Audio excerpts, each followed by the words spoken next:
ഞാൻ doctor വിദ്യേശ്വരി, consultant psychologist ആണ്. ഇന്ന് ഞാൻ ഡിസ്കസ് ചെയ്യാൻ ഉദ്ദേശിക്കുന്ന ഒരു ടോപ്പിക് എന്ന് പറഞ്ഞാൽ postpartum ഡിപ്രഷനാണ്.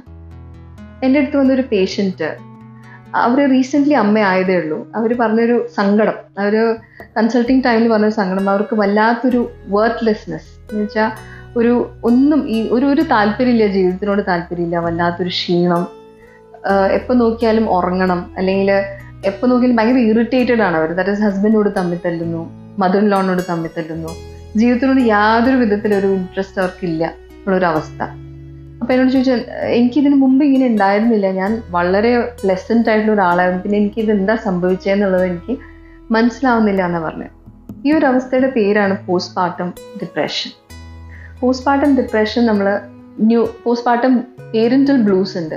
That is just bone, ഒരു ബേബി ഉണ്ടായ ഉടനെ ആ ഒരാഴ്ച നമ്മൾ ഭയങ്കര ഓവർവെൽംഡ് ആണ്. നമ്മൾ എന്ത് ചെയ്യും, അതിനെ എങ്ങനെ നോക്കും, എങ്ങനെ ടേക്ക് കെയർ ചെയ്യും എന്നൊക്കെയുള്ളൊരു കൺഫ്യൂഷൻ. അത് യൂഷ്വലി ഒരു 1 വീക്കിനകം മാറും.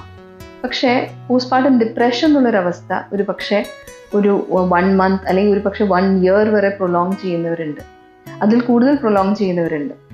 ഈ ഒരു അവസ്ഥയിൽ ഇൻസോംനിയ, ഉറക്കമില്ലായ്മ ഉണ്ടാവും, ടോട്ടലി ഇറിറ്റേറ്റഡ് ആയിരിക്കും, ക്രൈം ഫോർ നോ റീസൺ, എന്തിനാ ഞാൻ കരയുന്നതെന്ന് പോലും മനസ്സിലാവില്ല. അപ്പോൾ എന്നോട് ഈ പേഷ്യൻ്റ് ചോദിക്കുന്നൊരു, എനിക്ക് കരച്ചിൽ വരുന്നുണ്ട്, പക്ഷെ എനിക്ക് കരയാൻ തക്ക കാരണങ്ങളൊന്നും തന്നെ ഇല്ല, ഫ്രീക്വൻ്റ് ആയിട്ട് കരയാം, പിന്നെ ഫ്രീക്വൻ്റ് ആയിട്ട് ഹസ്ബൻഡ് അടുത്ത് തമ്മിത്തില്ല, ചെറിയൊരു റീസൺ ഉണ്ടാക്കി തമ്മിത്തില്ല എന്നുള്ളൊരവസ്ഥ. ഇതൊക്കെ സാധാരണ വീടുകളിൽ പതിവായിരിക്കും. പക്ഷേ ഈ പേഷ്യൻ്റ് പറഞ്ഞൊരു കാര്യം, ഇതിന് മുമ്പ് ഇങ്ങനെ ആയിരുന്നില്ല ഞാൻ, ഈ കുഞ്ഞുണ്ടായതിന് ശേഷം. അപ്പം ആ ഒരു അവസ്ഥയാണ് പോസ്റ്റ്പാർട്ടം ഡിപ്രഷൻ.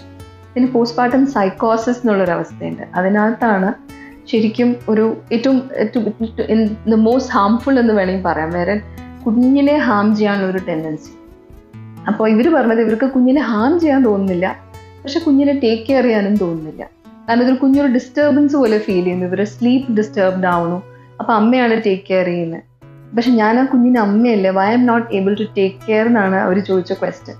ഈ പോസ്റ്റ്പാർട്ടം സൈക്കോസിസിൽ വരുന്നൊരവസ്ഥയാണ് ഈ പറഞ്ഞ പോലെ സൂയിസൈഡൽ ടെൻഡൻസി, ആത്മഹത്യ പ്രവണത ഉണ്ടാവും, ഡെല്യൂഷൻസ് ഉണ്ടാവും, വിഭ്രാന്തി, ഹാലൂസിനേഷൻസ് ഉണ്ടാവും, ഇൻസോംനിയ, ഉറക്കമില്ലായ്മ ഉണ്ടാവും, പിന്നെ ഈ പറഞ്ഞ ക്രൈം സ്പെൽസ് ഉണ്ടാവും, ഫ്രീക്വൻറ്റ് ക്രൈം സ്പെൽസ് ഉണ്ടാവും, ആൻഡ് ടോട്ടലി മൂഡി ആയിരിക്കും, ആൻഡ് അജിറ്റേറ്റഡ് ആയിരിക്കും, ഇറിറ്റബിൾ ആയിരിക്കും, ഫറ്റീഗ്, ക്ഷീണം ഉണ്ടാവും, രാവിലെ എണീക്കുമ്പോൾ യാതൊരു വിധത്തിലൊന്നും ചെയ്യാനൊന്നും താല്പര്യമില്ലായ്മ. അപ്പോൾ ഈ പേഷ്യൻ്റ് ഈ അവസ്ഥ പറഞ്ഞപ്പോൾ നമ്മൾ ഡിസ്കസ് ചെയ്ത് നമ്മുടെ തെറപ്പി സെഷൻ്റെ ഇടയ്ക്ക് ഡിസ്കസ് ചെയ്തപ്പോൾ കൊടുത്തൊരു കാര്യമാണ്, ഇതൊരു പോസ്റ്റ്പാർട്ടം ഡിപ്രഷനാണ്, ഇതൊരു മെൻ്റൽ ഡിസോർഡർ മാത്രമാണ്, ഒരു അവസ്ഥ മാത്രമാണ്, നമുക്ക് ട്രീറ്റ്മെൻറ്റ് ഉണ്ട് ഇതിന്. അപ്പോൾ നമുക്കൊരു മെഡിക്കൽ ടീം ഉണ്ട്, അതിനകത്ത് സൈക്യാട്രിസ്റ്റുകളുണ്ട്, സൈക്കോളജിസ്റ്റുകളുണ്ട്. നമുക്ക് ഹോസ്പിറ്റലൈസേഷൻ വഴിയും മെഡിക്കേഷൻ വഴിയും നമുക്ക് സൈക്കോതെറപ്പി വഴിയും കോഗ്നിറ്റീവ് ബിഹേവിയറൽ തെറപ്പി വഴിയും നമുക്ക് ട്രീറ്റ്മെൻറ്റ് എടുത്താൽ ഇത് മാറാവുന്നേ ഉള്ളൂ. Thank you.